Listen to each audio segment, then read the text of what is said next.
Hey everybody, it's Katherine from Chakras and Cusswords, and today I am here to talk about astrology and the history of astrology. In all honesty, the history of astrology goes so far.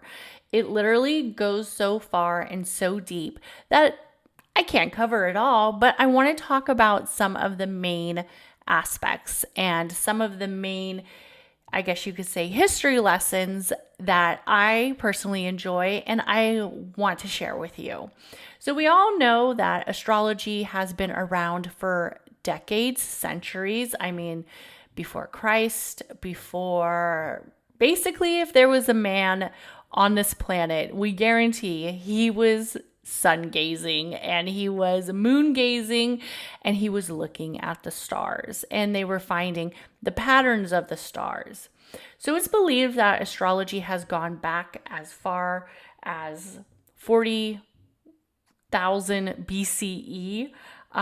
There's remnants of astrology in Greece, the Babylonian era, and also in Turkey. Astrology is basically all over the world.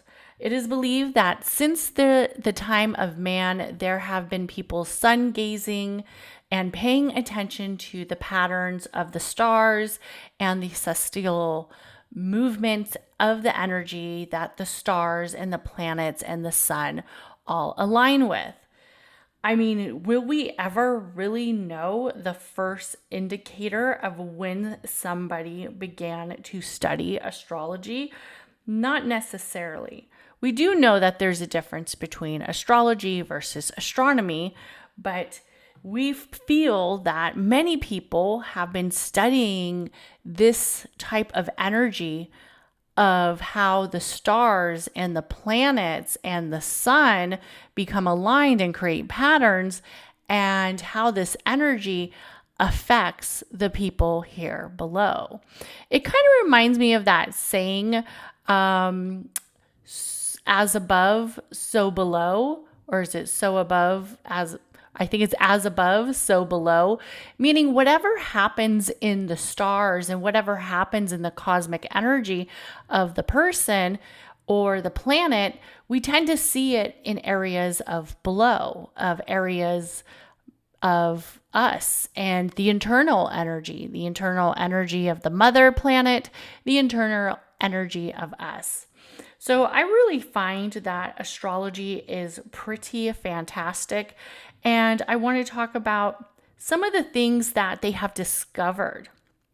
So one of the ancient articles of astrology actually was not necessarily an article, but like a stone-hedged, stone being type area. The Venus of La Salle is a 22,000-year-old carving, and it was discovered in the Dordogne region of southwestern France, and it basically shows a woman, and it looks like she is looking at a crescent-shaped moon. I mean, this is only what they anticipate it is, and also that at this crescent-shaped moon, she holds it like almost like kind of like in her hand, right? Like this moon kind of like carving. And then it also has 13 notches on the moon. And some people believe that this is one for each month. So it's almost like a lunar calendar, right? You know, did the calendar start in spring? Did the calendar start in winter? We don't really know, right? And we don't really know how many months there were. But there was this notion that people have been counting the days. They've been counting the months. They've been counting the years for a while. And they've been using such objects like the sun and the moon. So it kind of makes a lot of sense, right? And we know there's many different types of astrology, and that's something that I kind of want to talk about too. here on this podcast and this episode. But one of the things that also stands out about astrology is the fact that it was so prominent, like all the way around the whole world. Like there's times where they have found things that resembled astrology and calendars in Australia, the Babylon. And what is also interesting is even in certain cultures, like certain religions, where astrology was considered something that you don't practice. And I'm actually going to play you guys a clip of when they found some ancient symbolizations of astrology with the Jewish temples and in Israel, and how astrology was forbidden. So while astrology was forbidden in modern Israel, we know that astrologers and historians have found areas that looks like astrology has been practiced. While the actual beginning or the start of astrology is a little bit I guess you could say, uncertain, because astrology is believed to have started about 4,000 to 5,000 years ago. But there's even talk that astrology has been going as far as back as 20,000 years ago. When we see certain glyphics or certain carvings in stone, it kind of makes you think that there was some type of practice or some type of ritual that was centered on the star, especially the moon, events and the leading up to full moons, new moons. It all kind of ties into the ancient wisdom of astrology. It is believed that astrology first originated in Iraq and was known as the modern science of the Babylonian people of the Babylon, and then it was traveled to Greece and Rome and areas where kings and queens then used astrology. And it was used as an area to create predictions and also used to create strategy towards leadership and increased possibilities. So it believes that Alexander the Great is the one who took the practice of astrology and shared it in Greece. And from then, the study of astrology continued to manifest to different areas of the world. It is believed that the Greeks, and this is why we have a lot of Greek mythology tied into the zodiacs, is that the Greeks actually were the ones who used the areas of characteristics and traits for each zodiac a little bit different than just predictions. So this is where we see that energy of the zodiac is through the Greek mythology. Astrology is undeniable. So let's get into the different types of astrology. Like, we could go on for days, but I'm going to pick some of the ones that I think are a little bit the most interesting and also the ones that we might encounter the most. So we all know we have Western tropical astrology. That's the type of astrology that I basically use. But we also have Chinese astrology, which a lot of us are probably familiar with. And it is believed that Chinese astrology actually started back in the Shang Dynasty era, which was back in 1500 to 1050 BCE. And it was discovered from tortoise shells and also ox shoulder blades, some type of way that they would study it. They would actually use these tortoise shells and these shoulder blades. When the Shang king would ask questions of the ancestors or of the area of the astrologer or the area of whoever it was that he was seeking guidance from, they would apply like this hot iron to a bone, causing it to crack. And this was kind of like where the symbolism was kind of like the cracks of the bones. It's kind of a different type of method. I mean, obviously, this is ancient practices. And it also showed the humanity of a relationship of that energy and also with the world. But most people know of how they practice astrology today. So the astrology for today was actually more of where it's for the year versus for the month or for, a zodiac like that. Their astrology is a little bit different. So each year has an animal representation. So there are 12 animals that rule each year. So like, for instance, I was born in 78. So I'm the year of the horse, but there's also like the year of the rabbit, the year of the snake. And that's kind of how they use these astrological calculations and interpretations to kind of like define certain traits or certain pathways for this individual that they are talking about. And of course, it's very different from Western astrology, but it still resembles the birthplace and also the date and the time. So it does have that similarity of Western astrology. Then we also have Central and South America astrology, and that goes back far, right? And I'm even going to talk about some of the Mexican astrology that originated from the area of Mexico in a little bit. So Central and South America they first were really known as areas that picked up the calendar, right? As we hear of Ecuador studying the equator of the earth, and also the Mayans who had their calendar, and Peru, the big, huge pyramids of Peru, all had astrological traditions tied into their practices.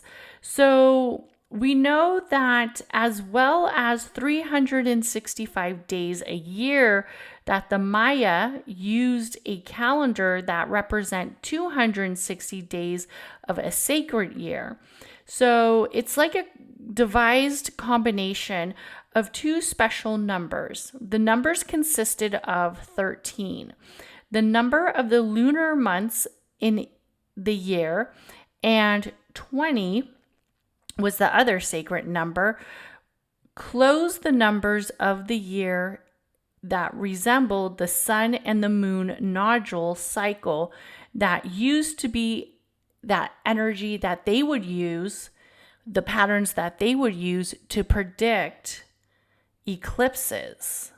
So they really were into the eclipses, and they did a long study of the eclipses.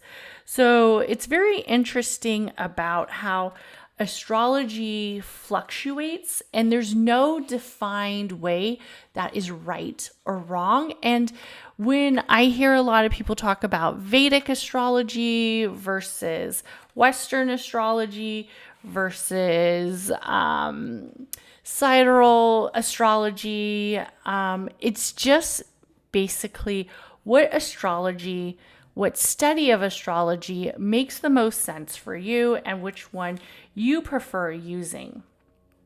So the recorded history of astrology that we know today was believed to originate in the Middle East, right? And that's where we believe it has originated from.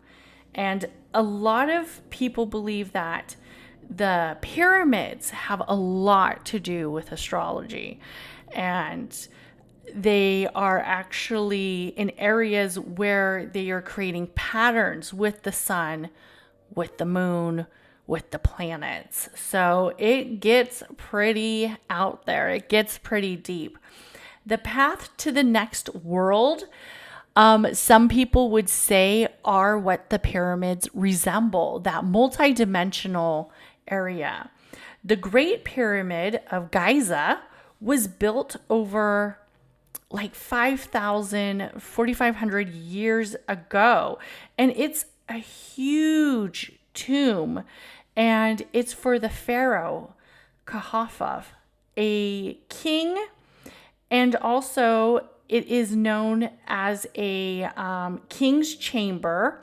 And it is aligned with Orion, which is a celestial energy, home of the death of the god Osiris, perhaps to give the pharaoh a passage in his afterlife. So they really used astrology to kind of transition people over to the next life, to the next pathway, to the next energy, maybe the next dimension, if we were going to get, a little bit multidimensional. We would say maybe they used it as the next dimension to get them over to the next place, right?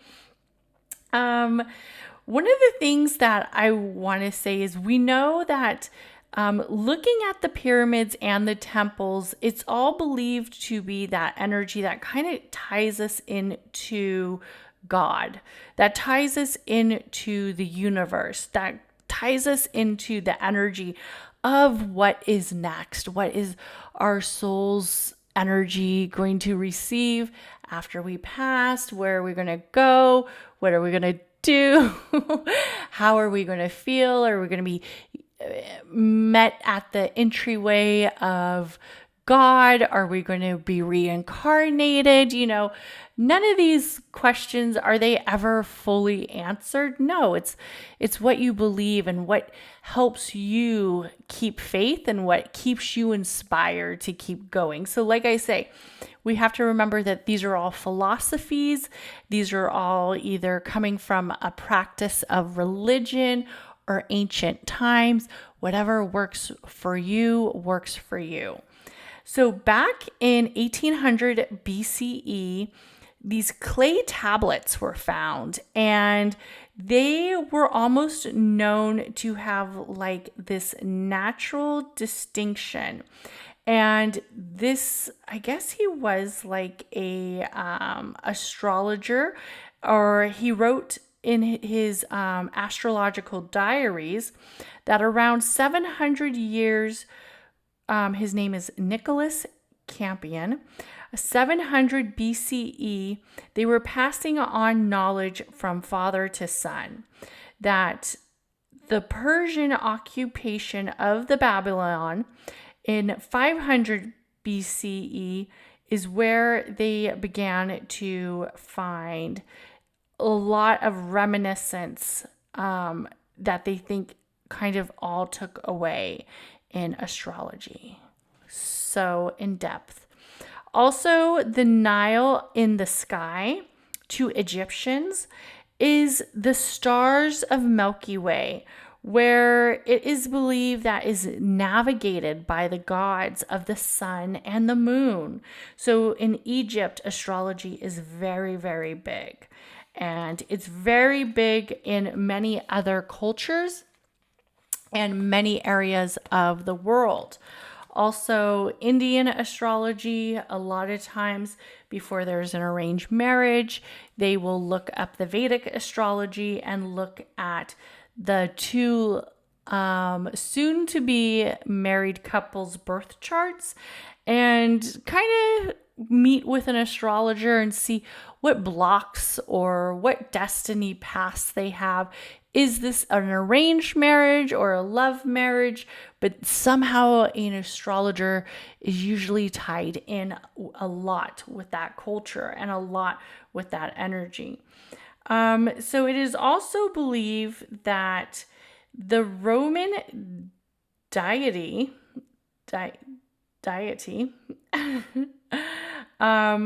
possibly Mithras, is surrounded by 12 zodiac signs. And this is an ancient symbol that was found in Rome, that it looks like almost like 12 zodiac signs of the 12 zodiac signs that we have today. So these tools have been known as very powerful energies.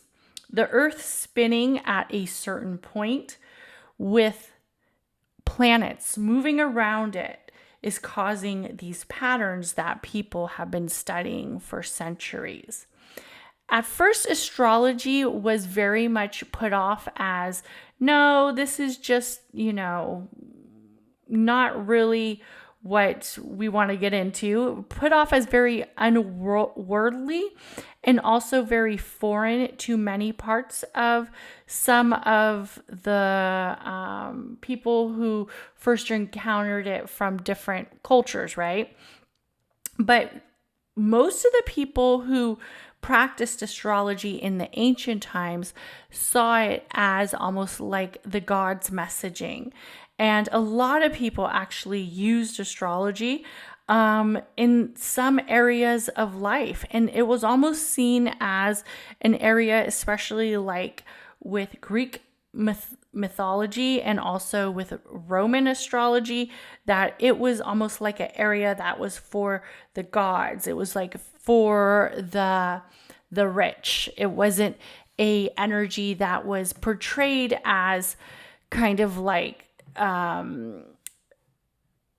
inclusive for everybody. It was very selective on who got to use astrology, who got to study the stars, who got to hear the messages of the stars.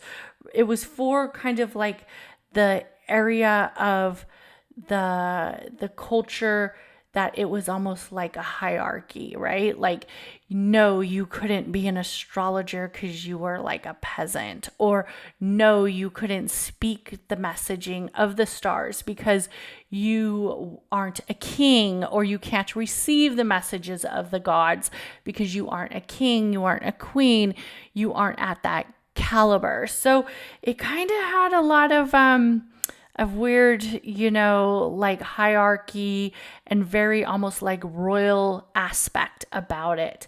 So let's talk a little bit about what we believe in some of the cultures with religion.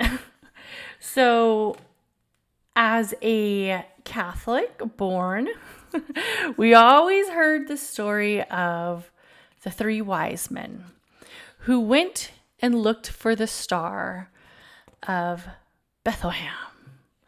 And these astrologers, wise men, found baby Jesus.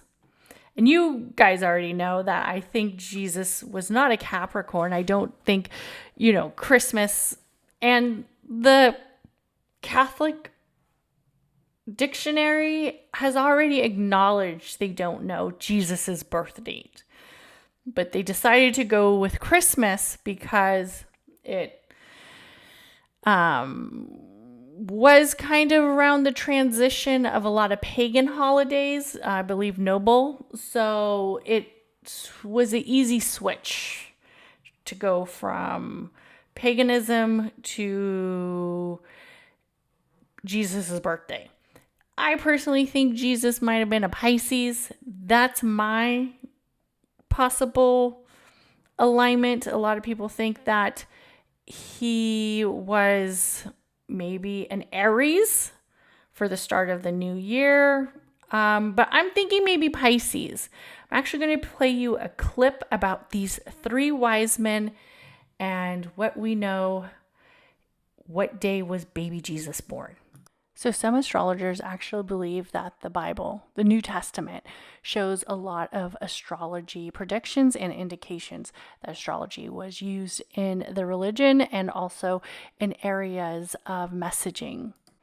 We know that baby Jesus was born in Bethlehem of Judea.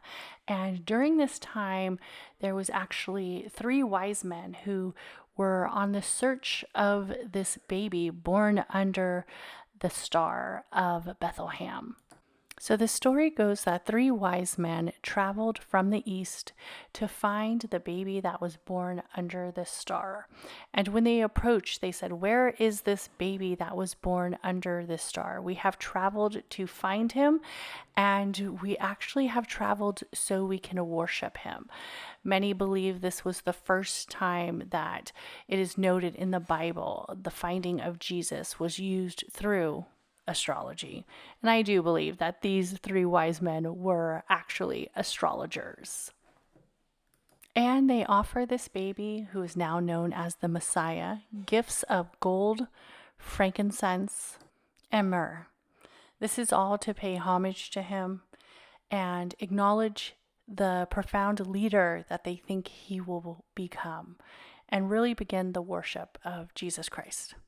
While we may never know Jesus Christ's birthday, we have to understand, what could this star possibly be, right? Was it a fallen asteroid? Was it a comet? Was it a shooting star? Was it a supernova?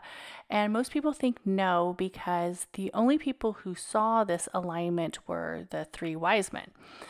So it is believed that this conjunction was actually 2 planets, and the 2 planets were Jupiter and Saturn.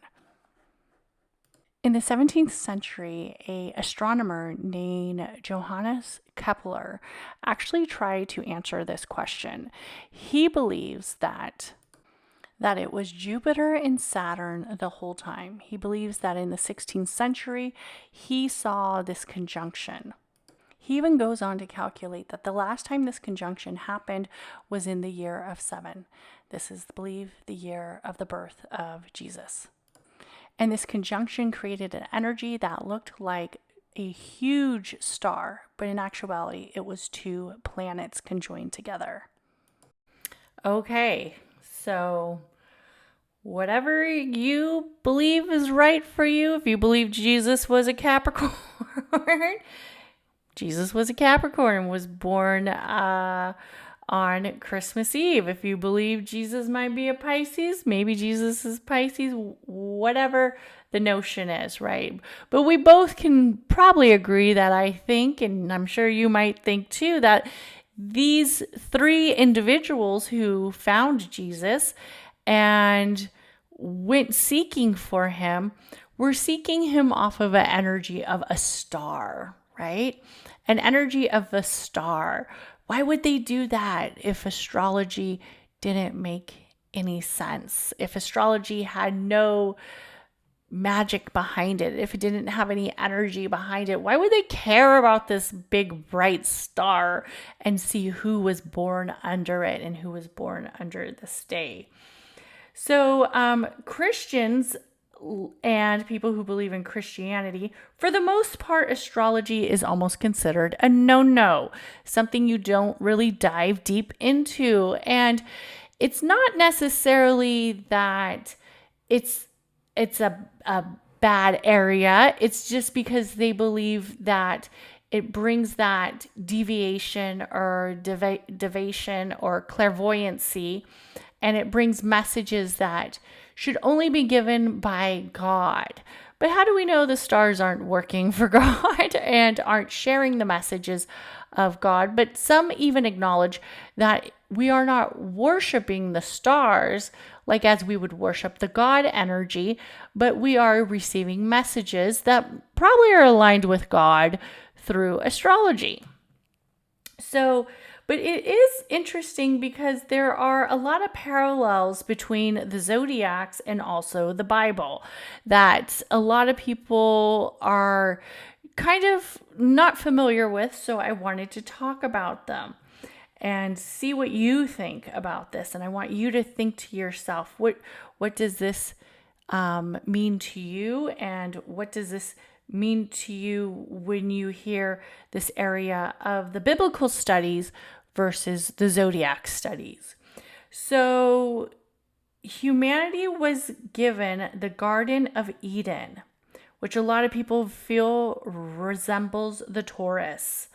But it is tempted into sexuality by Satan, which a lot of people believe is the opposite sign of Taurus, making it a Scorpio. That Scorpio resembles the area of Satan. Oh, Scorpios, don't get mad at me. Also, there is a tempted sensuality about it. And we know that Scorpios resemble that 8th house, which has a lot to do with intimacy. And when we look at the Taurus on the houses and kind of that area of wealth and earth-like balance and that Jupiter energy, maybe. Okay. Also, to redeem humanity, the Virgin Mary, the Virgo, the Virgin, the Virgo, plays into the way of giving birth to Jesus, to baby Jesus, the royal Lion of Judah, which is known as the Leo. Ooh, could he have been born during Leo season? I don't think in the summer. Like I said, I think he's a Pisces. And the Fisher of Men, known as the Pisces, who would sacrifice himself for our disobedience, otherwise known as sins, like the Paschal Lamb, and be resurrected like an Aries. Ooh, this is in depth. And with the resurrection comes a new cycle of life. Something to think about. But on the other hand, we have the areas of the Old Testament expresses profound reservations about predicting and seeking to change the future, thereby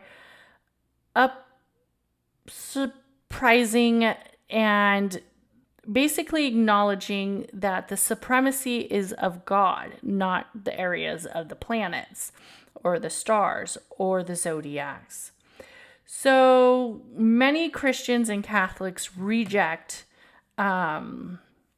astrology, but it is very was populated in some areas of their religion and actually sometimes would be talked about. And there was even Christian scholars that studied astrology. So astrology, and I'm going to read this insert from the Language of Astrology, the Secret Language of Astrology book, that astrology was also applied to explain epidemics such as the 1347 to 48 outbreak of the Black Death, which was attributed to the lunar eclipse in Libra that took place in 1345, just as Mars, Jupiter, and Saturn conjuncted with Aquarius. Someone said Aries. Aquarius. And one of the famous astrologers, Dr. John Dee, used astrology to choose the coronation of when Queen Elizabeth would become queen. So like I said, people have been making predictions for very, very, very, very long time. And this was Queen Elizabeth I back in 1527 to 1608. This prediction was made. So should we be predicting and making predictions off of astrology? Well, that's what astrologers say. Of course we should, right? That is the study of astrology. That is the area of reading the transits and the planets. So I am going to also talk about a little bit of the planets in a more depth podcast. But one of the things that I would like to say is as astrology has changed throughout the years, I believe that the reason why many of us are seeing a height of it right now is because of its popularity, especially with the pop culture, right? Astrology is super fun right now. super fun to, talk about certain zodiacs, to have some pop culture tea with astrology tea and look at birth charts, because it's so much easier. We have to remember that astrology is coming from the practice of basically mathematics and patterns. And back in the day, to check somebody's planetary alignment, like birth charts and certain transits, all that was done by hand. But now astrology has become so easily acquired, and in all honesty, so many people can actually do it. They can go out and read their own birth chart. They could go out and read their family's birth chart, and they can interpret it for what it means to them. Of course, there are certain rules that have to kind of go in with the zodiacs and go in with the planets and the houses. But for the most part, you can have your own area of picking up what it means to be an astrologer, right? Or use astrology. So astrology has been known to have some famous astrologers, and I'm actually going to talk about a few. So one of the first astrologers I want to talk about is in the 2nd century CE, who is a Greek astrologer, astronomer, and astrologer, who has a book or had work called Terra Tribabilis. I can't say these words. Terra Tribabilis became the cornerstone of Western astrology. His work made this transparency of early astrological knowledge, and he was able to provide a comprehensive guide to astrology principles and techniques on how to count it, right? And his name was Claudius Ptolemy, a Greek astrologer. You can look him up. And then we have Abu Mashar, who was an astrologer in the 9th century, also known as Abu Mashar, a Persian astrologer who made significant areas of development of astrology during the medieval Islamic Golden Age. And he wrote numerous works on astrology, a lot, talking about different things, different aspects, transitions, ways to use astrology. And one of his famous writings was The Great Introduction to Astrology. That was in the 9th century. We also have Giulio Bontai, who was an Giulio Bontai, who was a astrologer of the 13th century and also a mathematician. Like I said, astrology back then was not easy. Not everybody could be an astrologer. So for the people who actually spent their time becoming astrology majors or astrologers, or people who really devoted their life for the study, my hat is off to you, because let me tell you, I would not be reading birth charts if I had to do all this stuff by hand, right? But now it's a lot easier to do it, right? Now you can just do it on your own by Googling birth charts. You can look up the upcoming astrology dates. There's a lot of software. There's a lot of products, a lot of apps that people can use and websites to help them enjoy their love of astrology, where it wasn't so hard, where it isn't so hard as in comparisons to back in the day.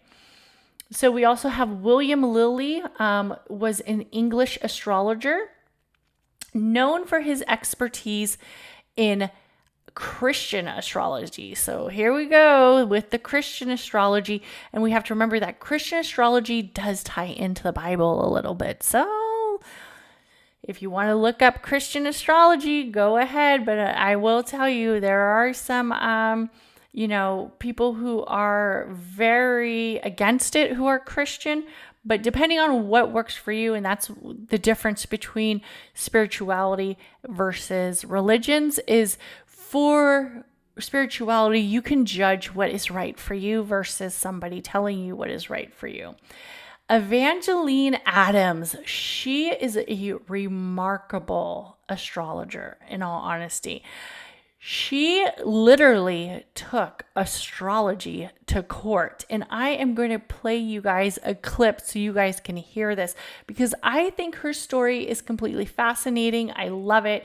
She was an American astrologer who gained fame for having the most accurate predictions.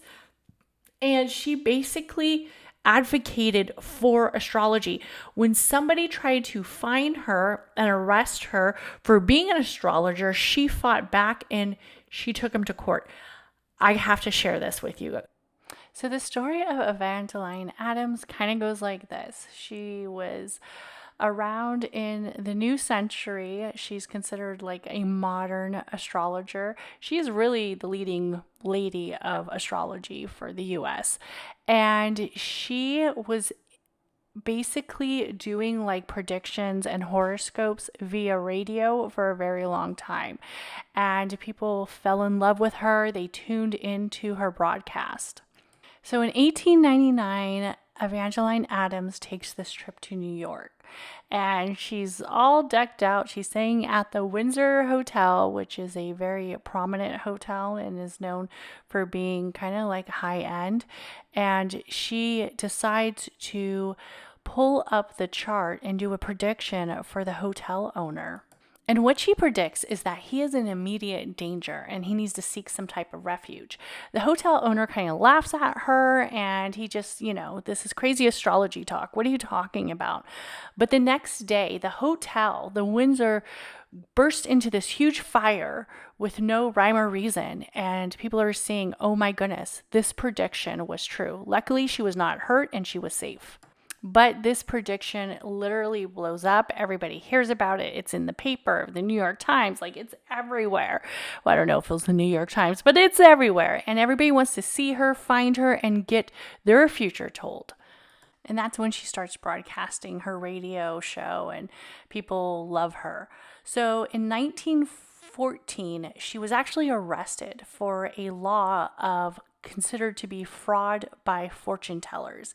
And instead of pleading guilty and paying the hefty fine, she decided to take this to court and prove that astrology is real and is not fraud, and there is actually some science behind it, or there's some truth behind astrology, as one might say. So during the court proceeding, the prosecutors decide to give her a anonymous birth chart, and for her to actually read the birth chart and talk about it and come up with any predictions. So Adams is reading this chart. She comes up with the characteristics, the traits of this individual, but she also predicts that this individual is going to have an early death due to water. She doesn't go into too much detail about the actual death, but little did she know that this individual's chart was actually the judge's son, and the son actually had a recent death due to a drowning. So the judge was dumbfounded. He was like, wow. And he believed now in astrology, and he basically said, you are not guilty, and she got off. So Adams used her skills for chart reading and astrology to her benefit. Obviously, this law was very false, and she was able to prove that there was some truth to astrology.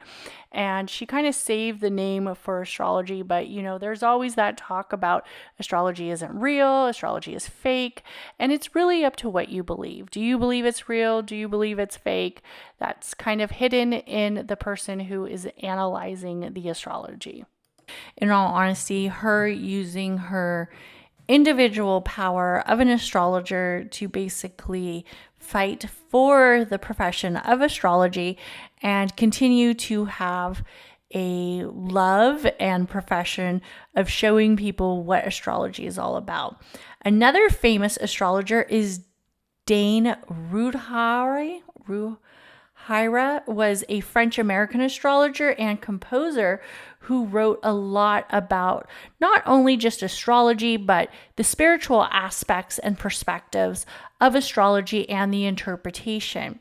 We also have Liz Green, a British astrologer and psychologist known to use this approach and has written numerous books where people have basically researched and been able to get examples where she used different significant events and stories that really kind of tied into certain figures and showed everybody how the principles of astrology could really become something that they see, right? Really see that it was much more than just predictions, but it had this overall balance.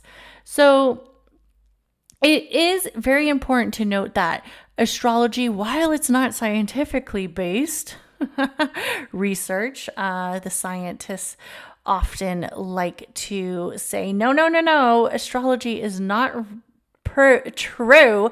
We don't have any proof.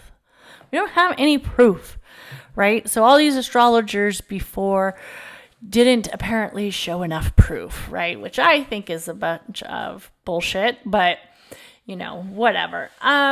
They say it defies the law of physics and the laws of energy, but in all honesty, I think it proves that the law of energy, as above, so below, is factual. It's true. We can see these patterns. We can see this. And I want to talk about two of my favorite indigenous cultures and indigenous tribes or populations or communities that used astrology. So the Mayan astrology, the Mayans had a more of a complex and very developed and technical astrological system. They studied not only the sun, the moon, the planets, they also studied all the celestial bodies, is what's believed, even down to some of the stars. And it's believed that they saw patterns that made events happen here on Earth, and they use the patterns in the sky to portray certain areas as they developed the Mayan calendar known as the Tzolk'in. Tzolk'in was closely basically made through astrology.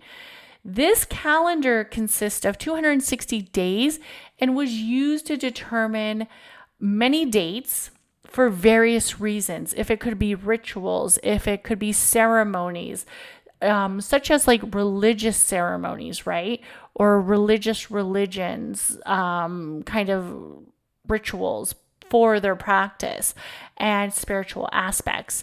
They also use it for harvesting crops, and they used it for their community, making their life through astrology, and also making important decisions like, should these people get married?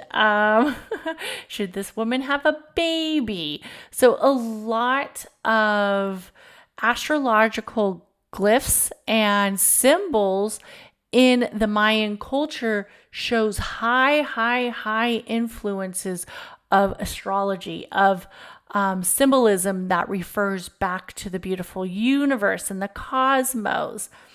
And we don't know which tribe my dad came from, which indigenous area that my dad came from. We believe it's Mayan, my mom believes, but my dad doesn't really know. So I might do some ancestral DNA and see if that works. Or maybe I should make him do it, right? Okay, so Aztec astrology is similar to the Mayans. They incorporated a lot of religion, and some people believe that they actually had a lot of profound destinies, and also like life paths were seen through the stars, the moon, the planets, and the sun. A lot of the Aztecs had a big worship of the sun, and the Aztec calendar was known as Tonapolhali. Tonopahali was used for that area of determining what characteristics certain individuals would have and where their destinies would align with. And theirs too was considered to move at the rate of the 260 days, which was similar to the Mayans and was based on the movements of the stars that were similar to the Mayans. The Aztecs had specific dates that they worked with, and they also associated them with certain rituals. So both of them used astrology towards agricultural, towards life, and towards life cycles, and towards the personalities that we kind of see, like with the zodiacs now that we talk about. They use that in their culture as well.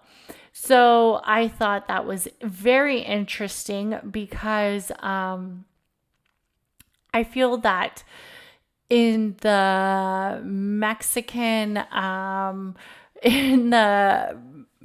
population, we're starting to hear more of astrology coming back up. Like I was doing a little TikTok, and my cousins in Mexico messaged me, and they were like telling me their zodiacs. So I thought that was, really cool that they knew their Western zodiacs. So astrology has been around for years. As we see, many people have used it. Many people will continue to use it for centuries. It's not going anywhere.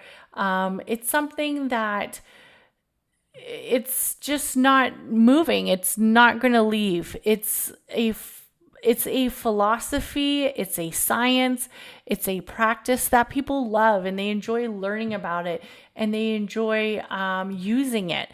So if you decide to dive deep into astrology, that's up to you. If you decide to use it here and there, that's up to you as well. But in all honesty, we are the ones who are going to place the history for what's next of the future of astrology, and how we plan on using astrology, and how we plan on sharing our messages of love of astrology to the community and to the collective. So really look at how can you use astrology? How can you use this practice in your everyday life, right?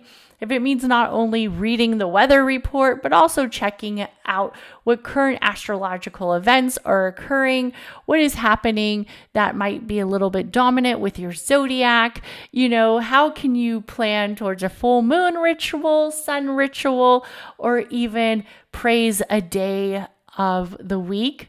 For instance, if you want to get devoted into praying or paying homage to a certain planet or a certain aspect, what day of the week you could do. Each day of the week resembles some area of the planets. So we will get into the planets next. And I want to thank you so much for listening to Chakras and Cusswords podcast. Please like, comment, and subscribe. Share this with a friend. And also check out the YouTube channel. If you would like to support the channel or support these podcasts, head on over to chakrascusswords.com. Go pick out one of your favorite Chakras and Cusswords t-shirts or products, or sign up for a birth chart reading. And thank you so much for listening. See you guys around later. Bye.